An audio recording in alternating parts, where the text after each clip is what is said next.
Savol. Assalomu alaykum ustoz. Men va oilamdagilar chet el vatandaşlığı elish oldida turyapmiz. O'g'lim va qizim bu yat tuproqda tug'ildi. Biz vatandaşlık algandan keyin Sharqiy Turkiston va ikkinchi vatan oldidagi huquq va majburiyatlarimiz nimalardan iborat bo'ladi?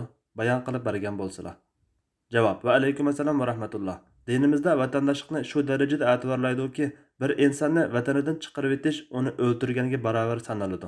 Vatandaşlık yoki grajdonlik shaxs bilan biror davlat o'rtasidagi mansubiyat bo'lib, shu davlat o'zining qonunini, majburiyat va huquqlarini bekitgan bo'ladi.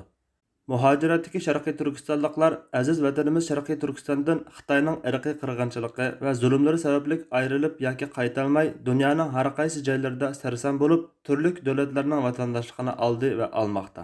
Demak, bu sarsanchilikning tub sababi zulm va irqiy qirg'inchilikdir.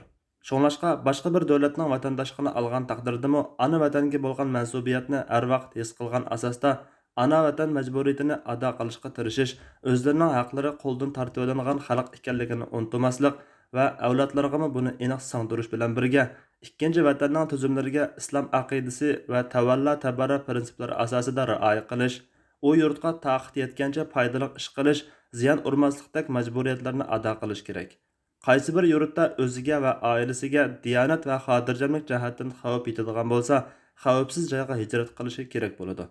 Allah eng to'g'risini bilguchidir. Fatvoda Doktor Abdul Aziz rahmatulloh.